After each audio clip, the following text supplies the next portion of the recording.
Hola jóvenes, buenas tardes. El tema de hoy va a ser anatomía y fisiología celular. Bueno, les recomiendo que este video lo vean al mismo tiempo de que estén estudiando el resumen que ya tienen en su material de la plataforma. La célula es la unidad estructural, funcional y de origen de la vida. Si recordamos un poco nuestros cursos de biología de la preparatoria, debieron haber visto la teoría celular que expusieron Matthias Schleiden y Teodoro Schwann. Esto es lo que reconocía a la célula como la unidad básica de todo ser vivo. Quiero recalcar que todo lo que veamos en esta materia va a ser específicamente de la célula humana. Y otra cosa, no existe una célula ideal. ¿Qué quiere decir esto? Hoy les voy a explicar todas las partes de la célula y los organelos celulares. Pero, en la realidad, las células humanas no poseen todas esas características al mismo tiempo. Hay unas que tienen unos organelos y otras que tienen otros organelos de acuerdo a la función especializada que van a ejercer en el organismo. Pero, para efectos de la clase, vamos a estudiar la célula ideal, que va a tener todos los organelos y los 3 compartimentos celulares. Hablando de compartimentos, la célula humana va a tener 3 secciones. Las secciones van a ser la membrana plasmática, el citoplasma y el núcleo. La membrana, eso también algunos ya deben de tener el conocimiento de que es una bicapa de fosfolípidos. Bicapa porque son 2 capas propiamente dichas, y son fosfolípidos porque tienen el grupo fosfato en la cabeza y las colitas, que son los lípidos. Las colas están hacia adentro, evitando el líquido que se encuentra fuera de la célula o líquido extracelular, o también llamada matriz extracelular, y el líquido intracelular.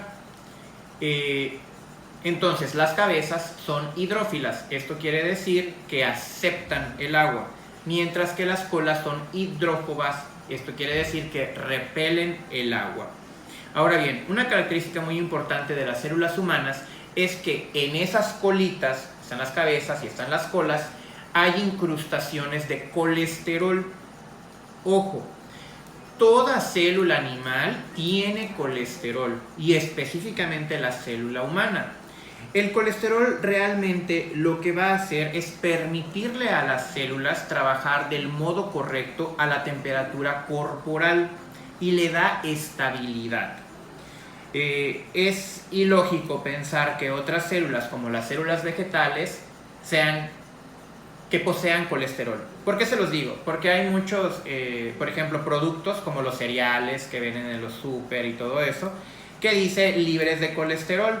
Pues es lógico, las únicas células que contienen colesterol son las células animales. Ninguna célula vegetal va a tener colesterol.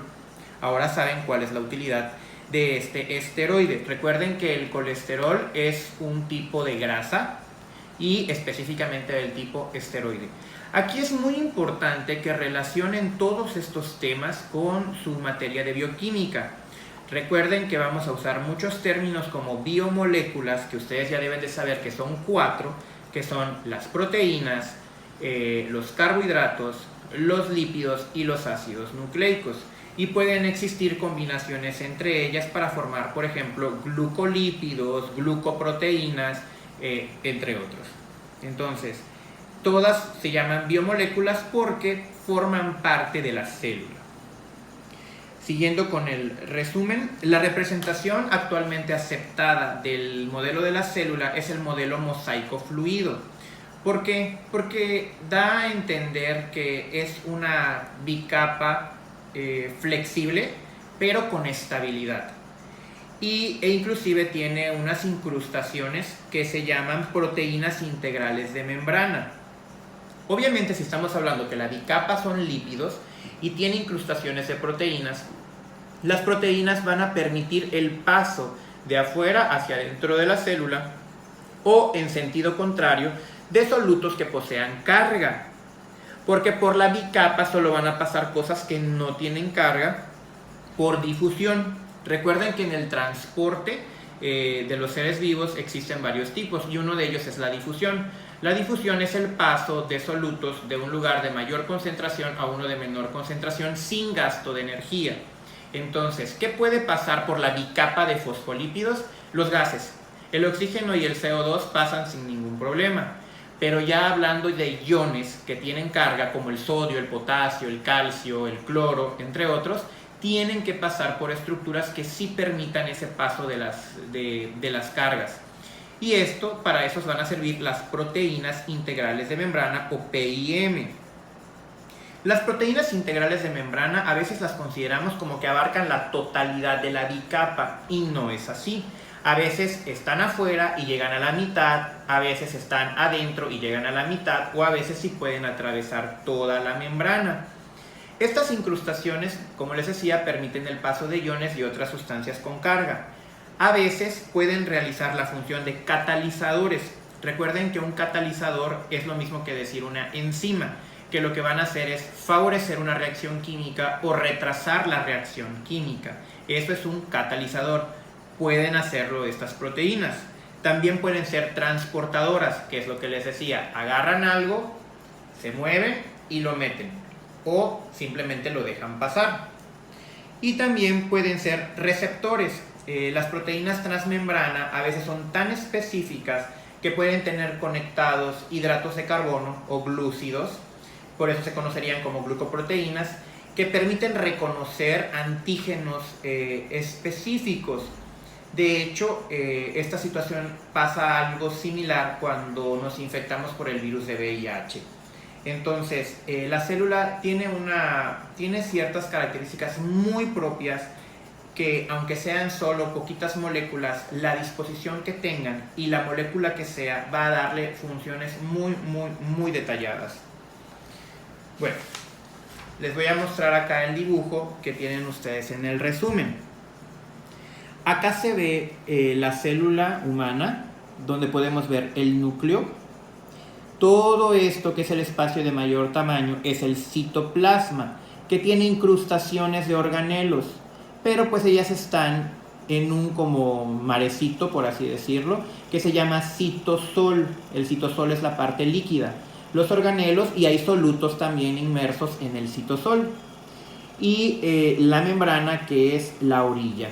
Si se dan cuenta, hay unos organelos que parecen también como cisternas, como saquitos. Eso quiere decir que hay unos organelos que van a ser membranosos. Es decir, aquí todo lo que sea membrana va a tener la misma característica, bicapa de fosfolípidos. Y hay organelos que los tienen, como el aparato de Golgi, el retículo endoplásmico o endoplasmático, según la bibliografía que ustedes encuentren.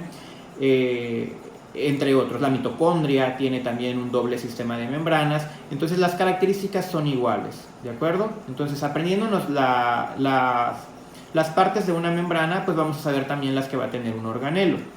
Acá se pueden dar cuenta de las cabecitas de los fosfolípidos, que les decía que son hidrófilas, las colas, que son hidrófobas, y estas incrustaciones que ven diferentes es el colesterol. Recuerden que permite trabajar a la célula a la temperatura corporal. Y acá tenemos las proteínas integrales de membrana, que pueden ser completamente un canal o pueden estar en porciones de la célula. Este es el espacio intracelular y este es el espacio extracelular. Y pueden haber también, por ejemplo, moléculas de carbohidratos o moléculas de otras cosas adheridas a las proteínas, y en ocasiones también puede ser hacia los fosfolípidos. Bueno, entonces proseguimos con los organelos celulares. El primero que vamos a ver es el retículo endoplásmico. El retículo endoplásmico es un sistema de membranas que abarca casi todo el citoplasma. Va desde el núcleo, se va formando y llega hasta la membrana plasmática. El retículo endoplásmico hay dos tipos, el liso y el rugoso. El rugoso se llama así porque tiene incrustaciones de otro organelo que se llama ribosoma. El ribosoma lo que va a hacer es realmente la síntesis de proteínas y va a pasar a través del retículo endoplásmico para irse agregando algunas otras biomoléculas para luego pasar al aparato de Golgi y luego salir hacia el exterior de la célula, o inclusive para que sea utilizado por la célula, dependiendo de la información que tenga la proteína. El retículo endoplásmico que no tiene esas incrustaciones de ribosomas se conoce como retículo endoplásmico liso y básicamente está relacionado con la producción de lípidos, de grasas. Ahora bien,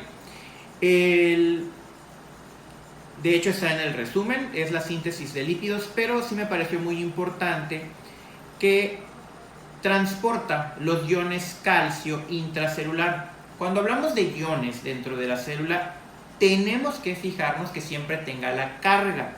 En este caso el calcio es 2+, es la carga positiva del calcio. Entonces, esto es muy importante reconocerlo porque hay algunas células como los cardiocitos que trabajan con potenciales de membrana. El potencial de membrana va a ser un cambio en el voltaje por entrada o salida de iones. Entonces, el hecho de que el retículo endoplásmico esté relacionado con esto quiere decir que la acción de los fármacos o del órgano va a estar relacionado con ello. Entonces, conocer bien los principios de anatomía me va a permitir entender después la fisiología e inclusive los fármacos y las patologías celulares. Ahora bien, regresando a lo del ribosoma, el ribosoma tiene en su interior ácido ribonucleico. Recuerden que los ácidos nucleicos es uno de los tipos de las 4 biomoléculas. El ácido ribonucleico podemos encontrar de 3 tipos: el mensajero, el de transferencia y el ribosomal. El ácido ribonucleico ribosomal es el que está presente en los ribosomas. Pero ¿por qué hay 3 tipos de ARN? Les decía que el ribosoma tiene la función de sintetizar proteínas. El ADN, que es el ácido desoxirribonucleico, debemos de saber ya que se encuentra en el núcleo celular. Y ese controla todas las funciones celulares. Ahí está la información genética. Sabemos que son 2 hélices que están enrolladas de acuerdo al modelo de Watson y Crick. El ADN, cuando se necesita sintetizar una proteína, se va a abrir. El ARN mensajero va a copiar 3 bases nitrogenadas, ¿sí? Las traduce, por así decirlo, va a leer lo que está diciendo el ADN y acá va a tener la copia. El ARN mensajero es la única porción que puede entrar y salir del núcleo. Entonces sale del núcleo y llega con el ARN de transferencia. El ARN de transferencia va a leer las tres bases nitrogenadas que se conoce como codón, y cuando lo traduce va a tener la misma lectura que tenía el ADN, ¿sí? Si recuerdan las bases nitrogenadas, tenemos guanina y citosina y adenina y timina, pero en el caso del ARN hay uracilo. Entonces, esto no importa. ¿Qué quiere decir? El ARN mensajero lee el mensaje, pasa con el de transferencia y lo va a traducir exactamente igual como estaba en el ADN. Eso lo va a llevar al ribosoma. El ARN ribosomal va a agarrar ese codón del ARN de transferencia y ya debe de tener formado aminoácidos. Un aminoácido va a ser definido por un grupo de 3 bases nitrogenadas. Entonces tengo un aminoácido, tengo otro aminoácido y los va uniendo. Aminoácido, aminoácido, aminoácido, aminoácido. Recuerden que el aminoácido es la base o lo que va a formar una proteína. Entonces, tenemos el aminoácido, aminoácido, aminoácido, llega el ARN ribosomal, lee el de transferencia, identifica qué aminoácido es y lo coloca en la cadena. Y así va a formar la proteína que requiere la célula. Todo este proceso se conoce como transcripción genética, aunque en nuestra bibliografía reconoce la transcripción genética solo como el proceso en el que el ARN mensajero capta el mensaje del ADN. Y de ahí existen estructuras donde los ribosomas están unidos en grupos como una especie de rosario que se conoce como polirribosomas. Esto a lo mejor es demasiada información lo que van a ir recibiendo, pero después con calma pueden ir leyendo el resumen y viendo estas especificaciones.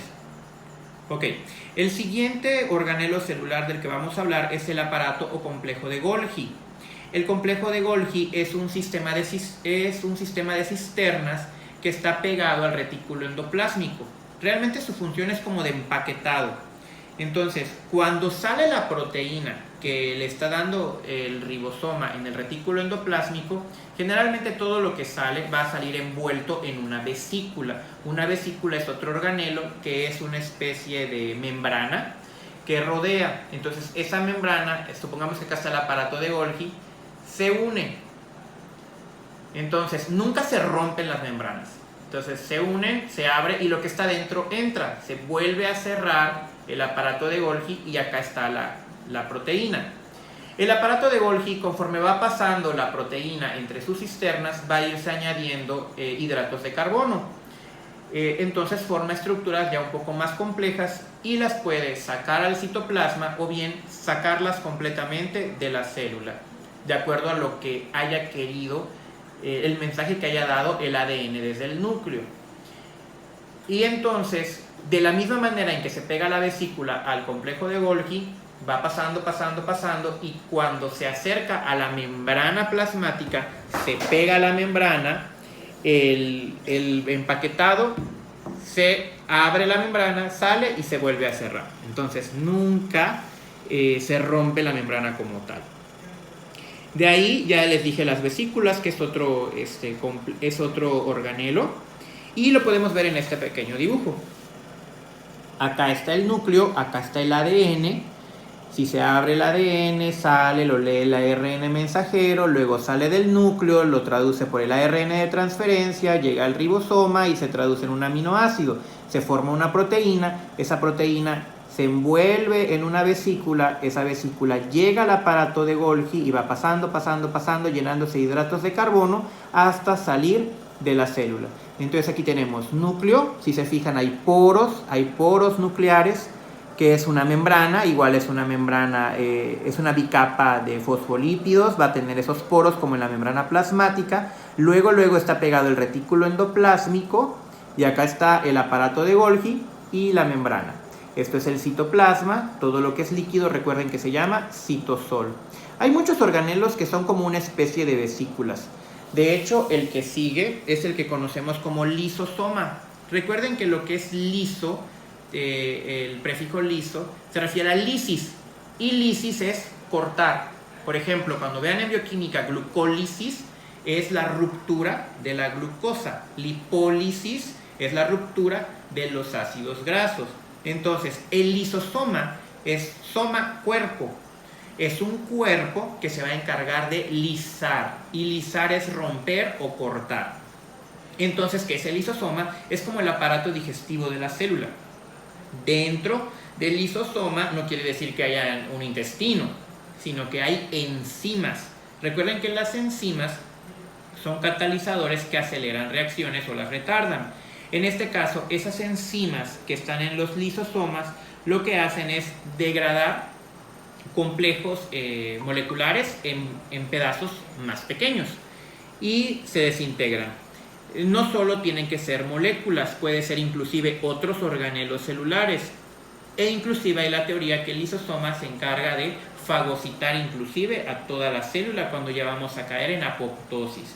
La apoptosis es la muerte celular programada, es como el suicidio de la célula, pero es algo sano. Cuando la célula sabe que ya cumplió todo su proceso en el organismo, se muere. Eso se llama apoptosis. Ahora bien, los lisosomas también pueden degradar bacterias y más que degradar debemos de usar el término fagocitar. Fagos significa comer y cito generalmente se refiere a célula. Entonces fagocitosis es el proceso en que come la célula. Entonces el lisosoma lo que hace es fagocitar bacterias y lisa cuando son partículas. Luego vemos que aparece el proteosoma. El proteosoma es un cilindro formado por subunidades proteicas que en realidad lo que hace es liberar cadenas cortas de aminoácidos. Es como una especie de lisosoma, Pero aquí hay algo importante, libera aminoácidos que van a reciclar la célula. Por eso hay que señalar como un organelo aparte. Tiene utilidad. El lisosoma rompe lo que no sirve, pero el proteosoma rompe, forma aminoácidos y los libera a la célula para reciclarlos. Y acá hay algo muy importante. Cuando el proteosoma falla, existen enfermedades ampliamente conocidas como la enfermedad de Parkinson. Dense cuenta cómo hay enfermedades que van a estar relacionadas con fallas en la actividad celular. Por eso la célula, yo siempre les he recalcado que deben de verla como un cuerpo humano diminuto. O sea, es algo análogo. Si entienden a la célula van a entender muchas cosas. Y no lo olviden, con ustedes sí hay que tener mucha exigencia porque ustedes van a ser los futuros enfermeros, que es la mano derecha del médico y son la primera cara ante el paciente y tienen que tener seguridad en cuanto a los conocimientos que van a transmitir. Por eso recuerden que ustedes van a realizar notas que luego se van a convertir en documentos legales. Entonces tienen que confiar en lo que ustedes saben. Por eso ustedes tienen que saber tanto anatomía como nosotros los médicos. Entonces siempre relacionen, nunca se queden como conocimientos aislados, tienen que relacionar todo. Por eso es que muchas veces voy a decirles, en este caso se relaciona con tal enfermedad. Y con ustedes me voy a enfocar mucho en eso. Así que quizás las preguntas del examen va a estar relacionado mucho con patología. Continuamos. De ahí pasamos al peroxisoma. Peroxisoma viene de soma, cuerpo, peróxido de hidrógeno. Este peroxisoma tiene enzimas como la catalasa y la peroxidasa. Recuerden que todo lo que termine en asa es una enzima. Y lo que hace realmente es desintoxicar. Esto es muy importante. Si nosotros recordamos órganos humanos que se encarguen de desintoxicar, por excelencia les debe de venir a la mente el hígado y el riñón. Entonces, la nefrona, que es la célula del riñón, y el hepatocito, tienen muy desarrollado el peroxisoma y hay mayor cantidad de él. De ahí pasamos a las mitocondrias. Las mitocondrias es una maravilla. Las mitocondrias son la central de energía de la célula. Su función es producir ATP. ¿Qué es ATP? Adenosín trifosfato o trifosfato de adenosina, que es la moneda energética por excelencia de la célula. ¿Qué quiere decir? Toda actividad que quiera realizar la célula y que requiera de energía va a utilizar ATP. ¿De dónde voy a obtener el ATP? Eso ya ustedes lo van a ver en bioquímica, en la glucólisis, en el ciclo de Krebs y hay otras vías. Entonces la mitocondria va a estar muy desarrollada y va a haber gran cantidad en tejidos donde hay gran actividad, como por ejemplo el tejido muscular o también en el tejido cardíaco. Es importante que ustedes vayan identificando organelo con función. La mitocondria, hay una teoría de que era un organismo unicelular, procariota como la bacteria. Recuerden que procariotas son los seres unicelulares que no tienen núcleo y que por simbiosis, recuerden que la simbiosis es una relación benéfica entre dos especies y que ya se hizo súper bien y ahí se quedó viviendo, pero nos da la utilidad de que nos da energía. Entonces por eso es que tiene un doble sistema de membranas. Bueno, esto es una teoría. Y aparte de que la mitocondria tiene su propio ADN. De hecho, a través del ADN mitocondrial se supone que se puede identificar la primera mujer. Porque nosotros solo tenemos mitocondrias de nuestras madres. ¿Por qué? Porque en el espermatozoide, curiosamente, la mitocondria se encuentra en el cuellito. Está la cabeza, el cuello y la cola. En el cuello está la mitocondria. Pero cuando el espermatozoide llega al óvulo y entra, pierde el cuello y la cola. Entonces las mitocondrias que nosotros tenemos son exclusivamente de la parte materna. De ahí pasamos al núcleo. El núcleo controla todas las funciones celulares, tiene su propia membrana, de las mismas características que la membrana plasmática, y dentro del núcleo se encuentra la información hereditaria a través del ácido desoxirribonucleico o ADN. Cuando el ADN está todo disperso, se ve como un enmarañado ahí que se tiñe, y por eso se conoce como cromatina. Cuando una célula va a entrar en división celular, esa cromatina se condensa y forma los cromosomas. Los cromosomas no son esos que tienen la forma de X que ya conocemos. Un cromosoma realmente tiene una forma de un palito, donde tiene su centrómero y sus cromátides, que son los bracitos. ¿Por qué nosotros los vemos con forma de X? Muy sencillo, porque en el ciclo celular el material hereditario se duplica antes de entrar a la división. Entonces, si nosotros tenemos como humanos 46 cromosomas, vamos a tener el doble cuando vamos a entrar a la división. Por eso es que las vemos como X, porque realmente un cromosoma solo es 2 bracitos y la parte que los une. Ahora bien, hay otras estructuras en el núcleo que se conocen como nucleolos. El nucleolo tiene ARN, que es el ARN, es el ácido ribonucleico, y su función es sintetizar ARN ribosomal, que ese, como ya les dije, se va a los ribosomas, y su función es formar las subunidades que luego van a integrar a los ribosomas. Los ribosomas está formado por una subunidad mayor y una subunidad menor. Entonces, quien forma esas partes del ribosoma es el nucleolo. De ahí encontramos el citoesqueleto. El citoesqueleto es un análogo de los huesos y los músculos del organismo humano. Lo que hacen realmente es reforzar a la célula y sostenerla, pero también permite el movimiento de organelos. El citoesqueleto está formado por 3 principales estructuras, que es microfilamentos, filamentos intermedios y microtúbulos. Cuando están todos, digamos, como que por barras, unos de esos son los microtúbulos y hay como unos motorcitos. Entonces, si está, por ejemplo, una vesícula, se une a ese motorcito y se va a mover como en un carrillo. El motorcito sería el microtúbulo, mientras que las vigas las vigas o los carrillos o los carriles por donde va a pasar ese motor son los microfilamentos.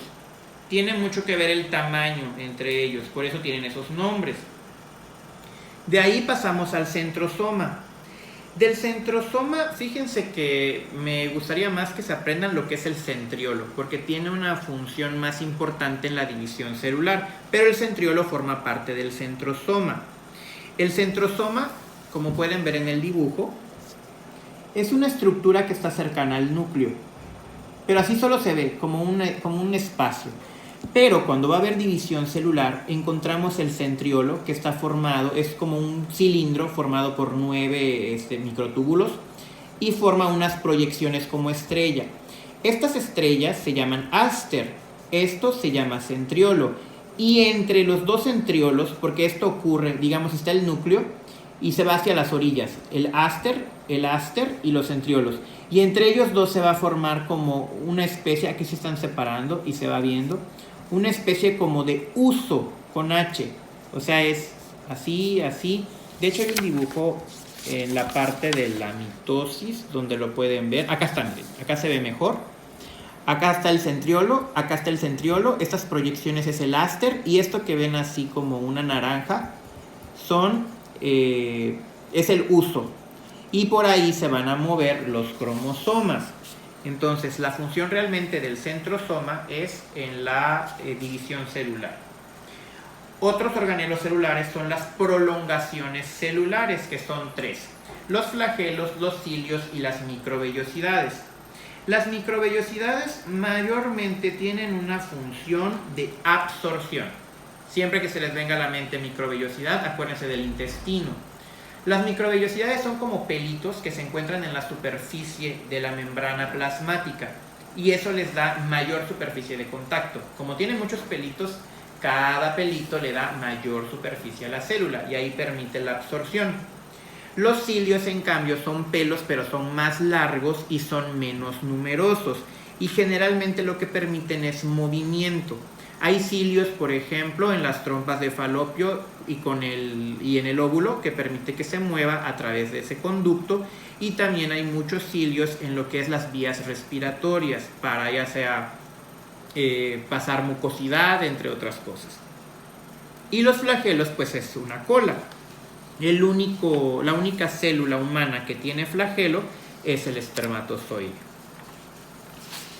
Y algo muy importante, muy sencillo, tenemos célula, la unión de células me forma tejidos, la unión de tejidos de un mismo tipo generalmente forma un órgano. Los órganos que trabajan en conjunto van a formar un aparato o un sistema. El sistema es cuando los órganos tienen el mismo tipo de tejido. El aparato es cuando son de tejidos diferentes. Esta es la organización celular. Célula, tejido, órgano y aparato o sistema. Ahora bien, las células cuando se unen para formar tejidos, esa unión puede ser de tres tipos: desmosoma, unión comunicante o uniones herméticas. Los desmosomas, imagínense como un, ¿cómo qué será? Como un Six de refrescos. Entonces no es que mantenga unidad toda la célula, sino solo una parte de ella. Entonces esto sí permite que haya cierto intercambio de sustancias entre las dos células. De ahí las uniones comunicantes, esto es muy importante, las uniones comunicantes permiten el paso directo de ciertas moléculas de una célula a otra. Esto es como si hubiera canales entre ellas. Y las uniones herméticas, estas van a permitir también la comunicación entre las células, pero como su nombre lo dice, son más cerradas. Hay que hacer una corrección acá, perdón. Véanlo en el resumen. Las que parecen el Six, les corrijo, son las uniones herméticas. ¿Sí? Los desmosomas no son tan unidos. Acá está la corrección. De todas formas, en el dibujo lo pueden encontrar. Los desmosomas son porciones de la célula que están unidas. Las uniones herméticas son más selladas entre ellas. Y las uniones comunicantes son canales que permiten el paso directo entre una célula y otra. Las uniones comunicantes son importantes, por ejemplo, como en el corazón o los cardiocitos, que le permite la ventaja de que, por ejemplo, como es el paso directo de una célula a otra, por ejemplo, una señal eléctrica o algo, permite que todas las células se comportaran como una sola. Y esto es una maravilla para esta función del corazón. Y de ahí pasamos al ciclo celular. Vamos a verlo en el dibujo. Tenemos la fase G1, la fase G2, que realmente es más bien síntesis de proteínas. La fase S, ¿sí? Y la reproducción celular, que es la división celular, o fase M, M de mitosis. ¿Ok?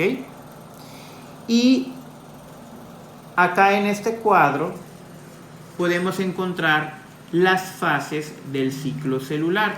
Realmente me interesa que se aprendan cuáles son las fases que incluye, que es la S, G1, G2 y M. Y la M es sumamente importante porque puede haber mitosis, que es donde una célula madre me produce dos células hijas con el mismo número de cromosomas, o meiosis, como la de abajo, que es prácticamente dos mitosis. Es decir, que las células van a tener la mitad de cromosomas que la célula madre. Las fases, como pueden ver, es profase, metafase, anafase y telofase. En la profase se condensa la cromatina y puedo ver los cromosomas. Se empieza a formar el huso, el áster y están los centriolos. En la metafase, los cromosomas se alinean en el ecuador, es decir, en el centro. En la anafase se separan los cromosomas y en la telofase se dividen las células, cada una con el mismo número de cromosomas. Recuerden lo que les dije, yo veo las X, pero cuando se separan ya cada célula va a tener solo los palitos. Yo inicialmente, por ejemplo, en esta célula obtendría esto. Cuando hay meiosis, que eso solo va a ocurrir en los gametos, es decir, en el óvulo y en el espermatozoide, no permite que las células hijas pasen por un ciclo celular, sino que se empiezan a dividir inmediatamente. No descansan, no se duplica su material hereditario. Por lo tanto, vuelven a pasar por una profase, metafase, anafase y telofase. Y como solo teníamos esto, cada célula hija va a tener la mitad de los cromosomas. ¿De acuerdo? Entonces, recordando que les había dicho que me tenían que hacer un audio con el ciclo celular y con la mitosis, lo que ustedes me van a decir es esto: el ciclo celular es la serie de pasos por los cuales atraviesa una célula hasta el momento de la reproducción e incluye las fases G1, G2, S y M. Las G1 y G2 es la fase de síntesis de proteínas, la S es donde se duplica el material hereditario y la M es la reproducción celular. Eso es lo que me van a mandar en el audio y que se tienen que aprender. Además de mitosis, es la reproducción celular, donde una célula produce dos células hijas con el mismo número de cromosomas y atraviesa por las fases profase, metafase, anafase y telofase. En la profase se condensa la cromatina y observo los cromosomas. Se empieza a formar el huso, el áster y los centriolos. En la metafase, los cromosomas duplicados se alinean en el centro. En la anafase, esos cromosomas se dividen. Unos se van hacia un extremo y unos se van hacia el otro. Y en la telofase se dividen las dos células. Cuando la célula que se reprodujo no pasa por un ciclo celular, es decir, no hay duplicación del material hereditario porque no hay fase S, ni fase G1, ni fase G2, y pasa de inmediato a otra división celular, se conoce como meiosis, donde se repiten las fases profase, metafase, anafase y telofase. Y el producto entonces va a ser células con la mitad de la información hereditaria o haploides. Y esto solo ocurre en los gametos. Entonces, esto es la primera clase. Sé que es demasiada información.